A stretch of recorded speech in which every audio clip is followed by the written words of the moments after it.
Everyone wants to be rich, and if they say otherwise, they're lying. And it's not just about buying Lambos and yachts, popping bottles, and making it rain. Money provides so much more than that. It provides stability, peace of mind, security, the ability to give to others, and be charitable.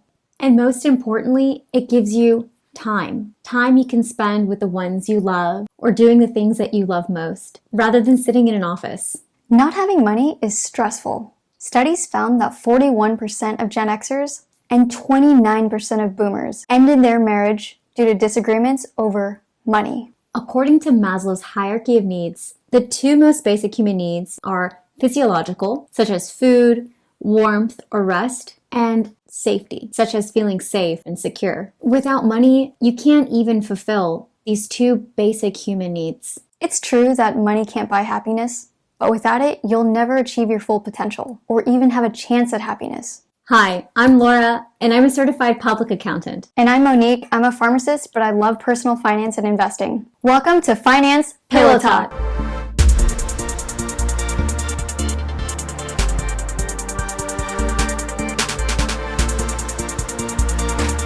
On this channel, we talk about personal finance, investing, and entrepreneurship. So if you're interested in these topics, smash that like button, subscribe, and let's keep going. Today, we'll be talking about the 10 money habits that are keeping you poor. Breaking the habits on this list won't guarantee that you'll be rich, but it will get you one step closer. And this is a countdown list, so stick around to the end. Number 10.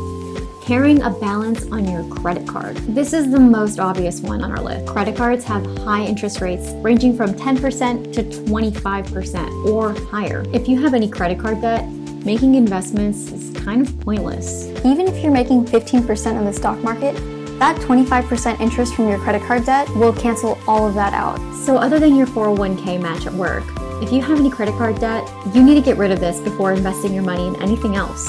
So buckle down and pay off your credit card debt right now. Number 9, going out to eat for most of your meals. You already know it's expensive when you go out to eat all the time, but have you actually ever sat down and calculated the numbers? For example, if you pay $10 per meal, which is a pretty conservative number, go out to eat for 2 meals every day, you'd be spending $7,300 a year. Now, if you cut that back to only 1 meal a day, now you're down to $3,650 a year. If you cut even further to only 2 meals a week, you're down to only $1,040 a year. So for anyone that tells us that they just don't have the money to invest, you could have easily have saved $6,000, which is the maximum amount you can contribute into your IRA just by eating at home most of the time. And we get it. There is a huge social factor when it comes to food. You want to spend time with your friends and family, and most of the time, that's through sharing a meal together. We're not saying that you can never go out to eat, but the majority of your meals should be made at home, especially when it comes to breakfast. Even if you don't know how to cook, you probably can scramble an egg, cut up an avocado, or microwave some oatmeal. Paying $15 to eat avocado toast drives me crazy. It is literally a slice of bread, an avocado, and maybe a fried egg. Even if you don't want to skip these social events, maybe you can eat part of your meal at home first and just have an appetizer or a dessert when you get to the restaurant with your friends. Or maybe you and your friends can alternate cooking at each other's homes or have a potluck. There are so many ways to save on food while maintaining that social aspect. Number 8, paying fees. If you have a bank account, you've probably heard of overdraft fees. An overdraft fee is a charge you receive from your bank when you withdraw more money from your account than you have available. Banks often charge $25 to $35 for these overdraft fees. This might not seem like that much money, but that can easily get out of hand. If you didn't realize you were overdrafting and made several purchases in one day, each of those transactions could incur a separate fee. Some banks cap the number at 4 to 6 overdraft fees per day, but others allow up to 12 per day. In 2017, Americans racked up $34 billion in overdraft fees. Banks make so much money on overdraft fees that one CEO named their boat Overdraft. So how can you avoid getting hit with these fees? First off,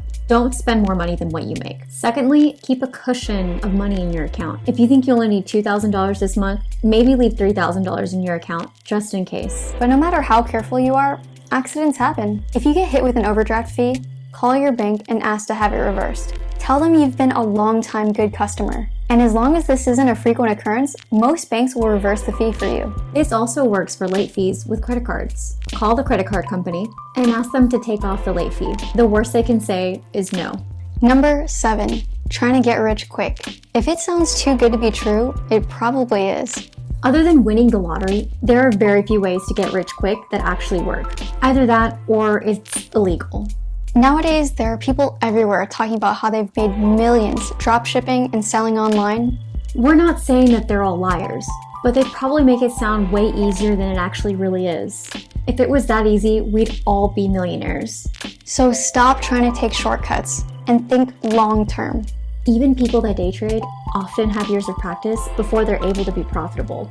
If you want to make more money, increase your knowledge and learn a new skill set. Stop trying to get rich quick. Number 6, avoiding your finances. Some people think that if they just ignore the problem, it'll go away, or that everything will just work out. Although it's great to be positive, it's important to also be realistic. Ignorance is not bliss. Leaving a pile of bills unopened is not going to magically make them disappear. You might not know what to do at first, but if you don't even know your starting point, you won't be able to come up with a good plan. So open all your bills, make a list of what you owe and what you spend every month, and come up with a game plan. Just like dieting is key to losing weight, budgeting is key to managing your money. It's calories in versus calories out. Even if you make $200,000 a year, but you're spending $300,000 a year, you're gonna be broke. But just as you may start off with counting your calories, after a while, you get a feel for how much you can eat and can stop counting. Getting your finances in order will be difficult in the beginning, but once you have a system in place and have a better idea of the level of spending you can afford, managing your money will get easier. Number 5, putting off investing. Many people put off investing, saying that the stock market is too risky, that investing is too complicated, or that they don't have any extra money to invest. Let's start with the argument, the stock market is too risky. The average rate of inflation is around 3%. What is inflation? Inflation is a general increase in price and fall in the purchasing value of money. Basically, this means things get more expensive over time. So, the purchasing power of your money goes down. For example, a bottle of soda that used to cost 5 cents now costs $2. So if you have $1,000 sitting in cash in a checking account, in 30 years, that $1,000 won't be able to buy as many bottles of soda as it did 30 years ago. That's inflation. Second, the average annual return of the S&P 500 since its inception in 1926 to 2018 is 10 to 11%. That's almost 100 years of data showing that the stock market goes up over time.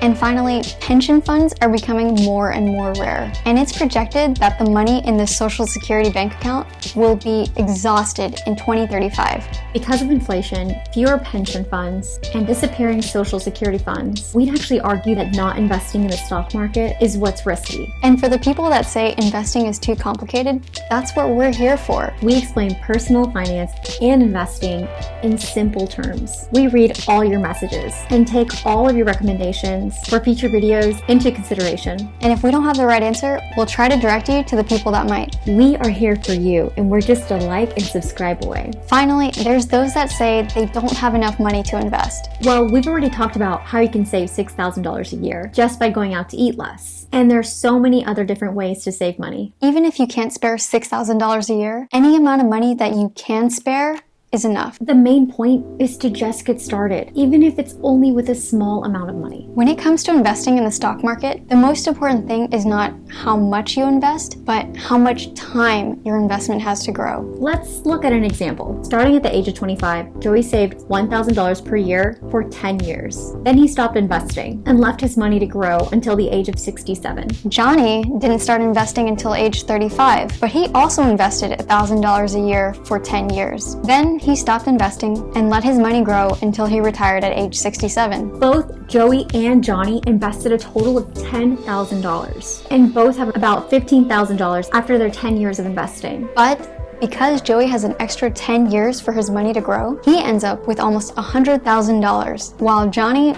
only ends up with just over $50,000. By investing 10 years earlier, Joey was able to save up double the amount of money. That is the power of compound interest. So please stop waiting for the right time to start investing. As they say, the best time to invest was yesterday, and the next best time is today. Number 4, paying yourself last. If you are constantly going out to eat, shopping, taking trips, and then investing or saving whatever money is left over, you will never reach your money goals because you're paying yourself last. If you turn this around and instead pay yourself first, you guarantee that you will hit your saving and investing goals every month. There is nothing wrong with spending money on yourself and splurging on the things you love, but make sure to save for future you first. So if you decided that you want to put $500 per month in your emergency savings and $500 per month in your Roth IRA, take out that money, put it into your savings and investment accounts as soon as you get your paycheck. Since you've already created a budget, which I know you did because of number 6, avoiding your finances, you should have enough money to cover your fixed costs like rent, and with the money left over, you can spend on whatever fun things you want, like going out to eat and shopping. Number 3, not planning ahead. A small amount of planning can go a long way when it comes to spending money. By not leaving things at the last minute, you can save yourself thousands of dollars. If you like to travel,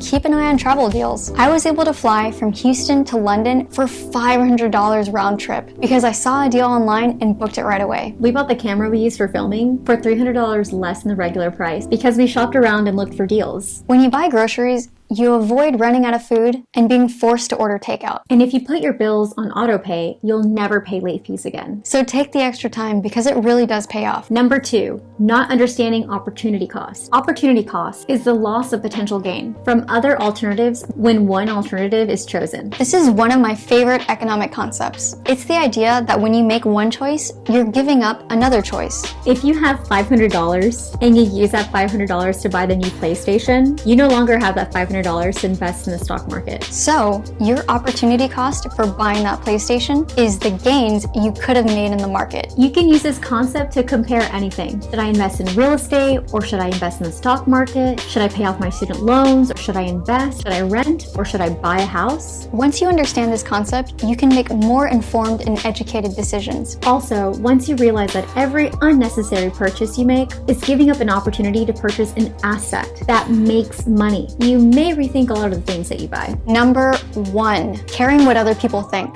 As you get older, you'll realize that the only opinions that matter are your opinion of yourself and those of your close family and friends. The people that love you won't care about what brand names you wear or what car you drive. And you may argue that you have to dress a certain way or look a certain way if you work in a certain business. But if you're talented, no one's gonna care what you're wearing. Steve Jobs wore the same black turtleneck every single day. And Mark Zuckerberg drives a $30,000 Acura. And Warren Buffett, who has a net worth of $86 billion, drives a $45,000 Cadillac, eats McDonald's for breakfast every day, and lives in the same house he bought in 1958 for $31,500. So if you wanna buy something because you love it and it makes you happy, then do it. But never buy something to impress people. So that's it for the 10 money habits that keep people poor. This list was not meant to make you feel guilty or ashamed. We have both lived through many of these mistakes ourselves. Just because we have this finance YouTube channel does not mean we've been perfect in our journey here. But we are hoping that our experiences can help you avoid making the same mistakes or help you turn these mistakes around. It's never too late to change your behavior or the way you think. If you're at the bottom, then there's nowhere else to go than up. There's nothing wrong with buying nice things, taking vacations, or going out to eat at nice restaurants, as long as you have the rest of your financial house in order. That's all we have for you today. If you found any value in this video, like, subscribe, and hit that bell button so every time we make a new video, you'll be notified. Post any questions or recommendations for future videos in the comments. Thanks again, and we'll see you for the next Pillow Talk.